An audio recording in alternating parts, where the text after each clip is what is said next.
You ever notice how you start picking up little things from your friends? A new slang word, a weird habit, maybe even start talking like them a little bit. Well, it's not in your head. There's this powerful, kind of invisible script we're all following, and guess who writes it? The people we hang out with the most. Okay, so let's get into this.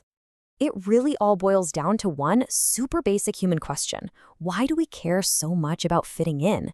I mean, we all know that feeling, right? That deep need to be accepted, to be part of the crew. But here's the twist.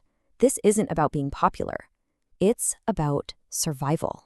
For basically all of human history, this wasn't just some cool saying, it was a literal fact of life. If you got kicked out of your tribe, that was it. Game over. So this need to belong, it's not some modern thing. It's an ancient instinct that's literally baked into our DNA. All right, so let's dig into where this comes from. We're talking deep evolutionary roots here.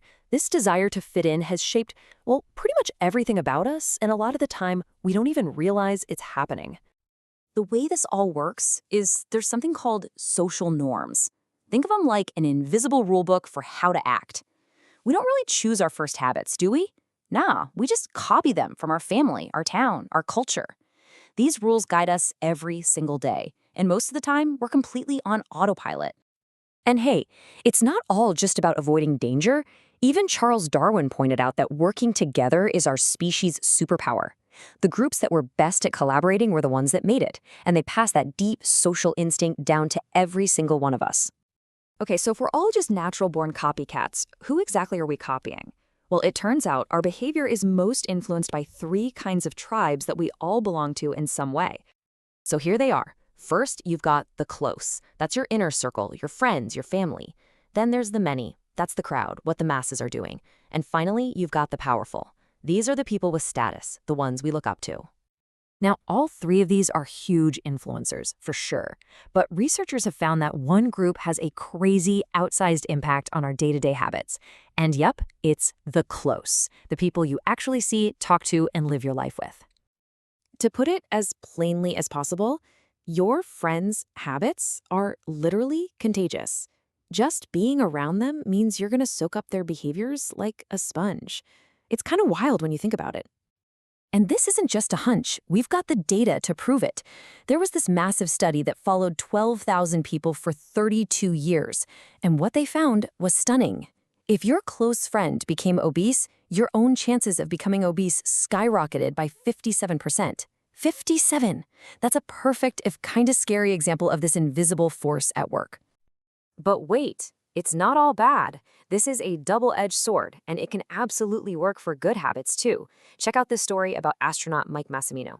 In his tiny robotics class at MIT, 4 out of the 10 students, 4, ended up becoming astronauts. When being an astronaut is the normal thing in your group, suddenly your own crazy dream doesn't seem so crazy anymore.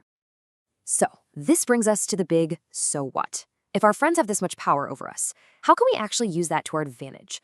Let's talk about how to intentionally build your tribe. It's actually a pretty simple 2-step plan.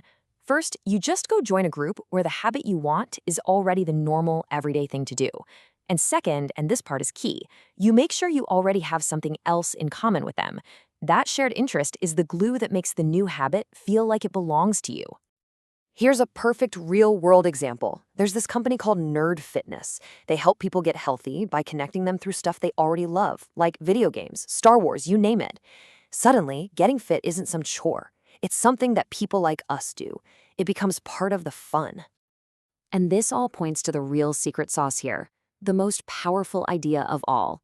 It's this incredible shift you make from thinking about yourself as an individual to being part of a shared identity.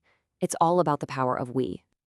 Just think about the difference. When you're going it alone, your identity is all about I am a cyclist. But once you join a cycling club, it becomes we are cyclists. See that?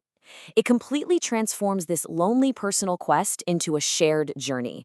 Every time you show up, your new identity gets a little bit stronger. It's a total game changer. Because at the end of the day, that's what keeps you going when things get tough. The friendship, the community, knowing you're part of something bigger. That feeling of belonging to the tribe, there's just no motivation on earth that's more powerful. So here's the thing to remember. Your culture, your group, they're setting your expectations for what's normal. The people you surround yourself with are actively shaping your habits, who you are, and where you're headed.